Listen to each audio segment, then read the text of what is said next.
को किसी ने देखा ही नहीं है, फिर फोटो कैसे बन जाते हैं? भगवान को किसी ने देखा नहीं है पर फोटो कैसे बन जाते हैं? वाह क्या सवाल है बच्चे का, तालियां होनी चाहिए।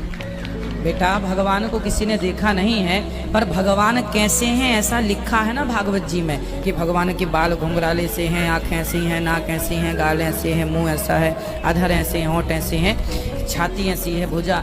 तो जो जैसे चोर पकड़ने के लिए पुलिस क्या करती है, इसका स्केच बनवाती है ना, उसी तरह ठाकुर जी कैसे हैं सब लिखा हुआ है। उसके बाद सब सुन सुन के ठाकुर जी का वैसे ही हुलिया बनाया पैसा। नहीं भाई साहब अवतार सिंह, आपने बहुत अहम सवाल किया और एक बेहतरीन सवाल किया, और इस सवाल के जरिए कुछ लोगों के दिमाग में जो गलतफहमी वो भी इंशाल्लाह दूर हो जाएंगी, और आपके साथ जो गलतफहमी वो भी इंशाल्लाह दूर हो जाएंगी।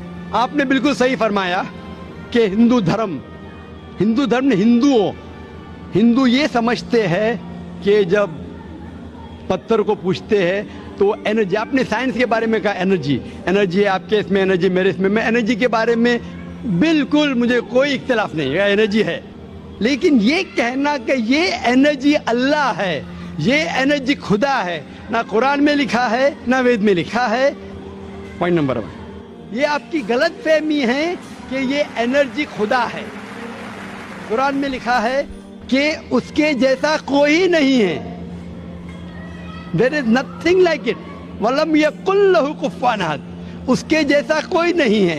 यही चीज बाइबल में लिखा है, there is nothing like unto it in the heaven above, in the earth beneath, in the water beneath the earth. भगवान के जैसा मुमकिन ही नहीं कोई भी चीज, आसमान में हो, धरती पे हो, जमीन पे हो, ना कंकर, ना पत्थर, ना मूर्ति।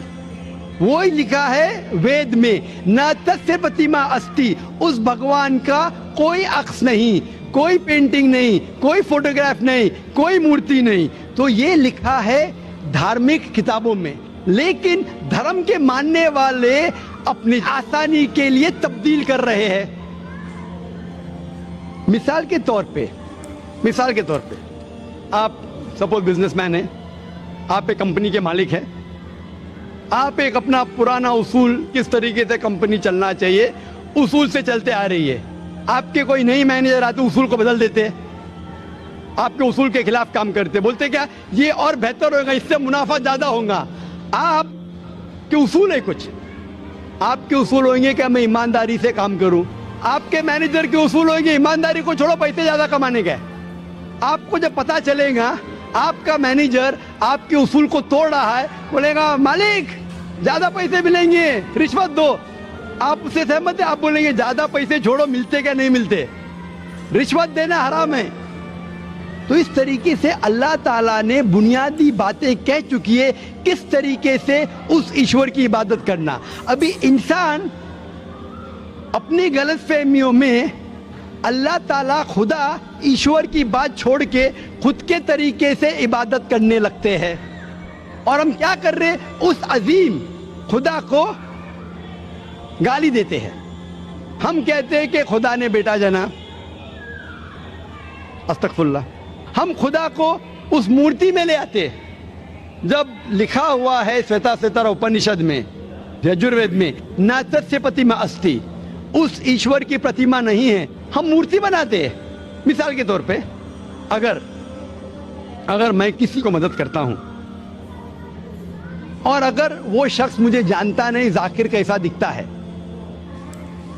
मिसाल के तौर पे श्रीलंका में मैं एक स्टूडेंट को मदद करता हूं, रोज 10,000 रुपये भेजता हूं, उसको पता नहीं जाकिर कैसा, क्या करता है, वो कॉकरोच बनाता है, कॉकरोच, और रोज सुबह को बोलता है जाकिर शुक्रिया।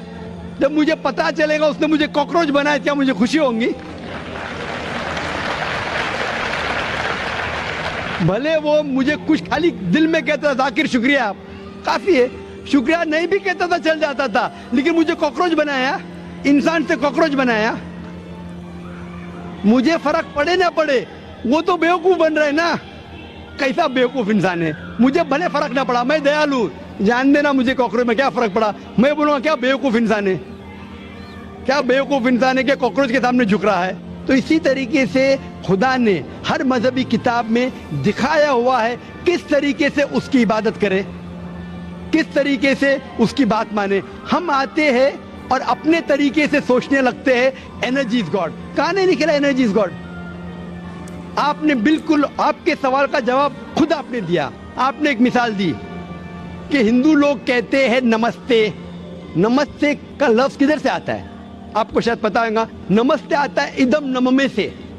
इदम नममे मतलब मैं आपके सामने झुकता हूं, मैं आपकी इबादत करता हूं, बराबर। इदम नममे आप कहना चाहते मैं आपके अंदर ईश्वर की इबादत करता हूं। मिसाल के तौर पे वो आदमी चोर है, वो गलत काम कर रहा है, बलात्कार कर रहा है, आप उसको ईश्वर बोलेंगे? आप ईश्वर को इतना घटिया समझ गए? वो बलात्कार करने वाले इंसान को बोलते हैं आप ईश्वर है।